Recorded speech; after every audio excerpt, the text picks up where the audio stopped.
Mr. Al-Qaza, what do you believe are the motivations behind Israel's repeated attacks on UN forces?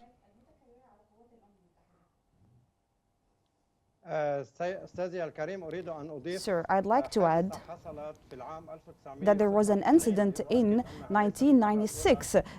So it's not the first time that the Israeli forces attacked the UN premises and they were not held accountable. In 1996, the enemy forces struck a center for UNIFIL, where the displaced people took shelter in that place, and Qana massacre took place. If many of your audience remember it, Qana massacre resulted in 200 martyrs. I witnessed this firsthand. I contributed in the work of transferring the corpse of dead people and the children and so on.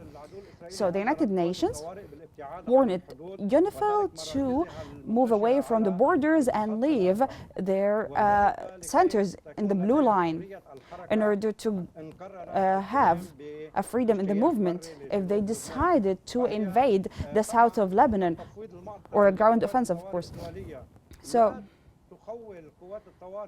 these places do not allow the UNIFIL to prevent the Israeli forces from moving forward with their military power, because the mandate given to UNIFIL or the emergency forces, they were granted these mandates by Resolution 1701 in 2006, which stipulates to apply or implement security with the economic sanctions, dialogue, and so on.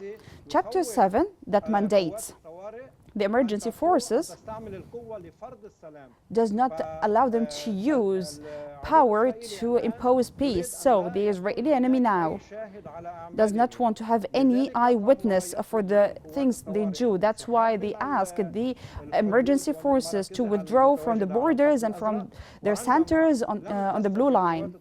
When the emergency forces didn't respond and refused this, they started to harass their centers to say that UNIFIL or these emergency forces are exposed to being fired or struck, and that's why they have to withdraw to protect their soldiers. Thank you for that, and your personal experience there sounds particularly harrowing.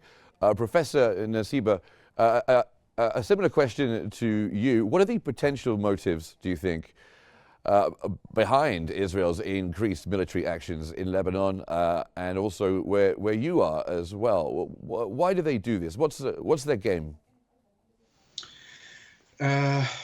Unfortunately, in the Gaza Strip, the plan has been clear. Israel started massively displacing Palestinians from the north of the Strip to the south. They are trying to displace the Palestinians outside the Gaza Strip totally and outside Palestine. There are a lot of campaigns, including by governmental officials, who want to build settler colonies for Israel in the Gaza Strip. Unfortunately, I'm observing a very similar pattern in the south of Lebanon. As we could see during the past period, Israel is continuing to displace the Lebanese civilian population in masses towards the north. It is making sure that the Lebanese population does not feel safe in their homes. And there are also campaigns for settlements, colonial settlements in Lebanon. So unfortunately, my fear is that it's not only using this force, this genocidal force in both areas, only to show that they are powerful and to win a war, but I'm afraid that they are also working towards their colonial objectives quite actively. And Mr. Al-Qaza, in your opinion, do these attacks constitute violations of international law? Of course, you've mentioned Resolution 1701. And what do you think is going to be done about it?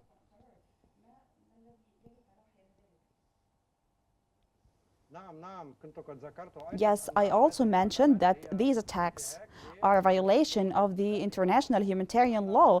Yes, I also said that the Israeli enemy should be brought to court for attacking the UNIFIL forces in the International Court of Justice. Yes, these are violations.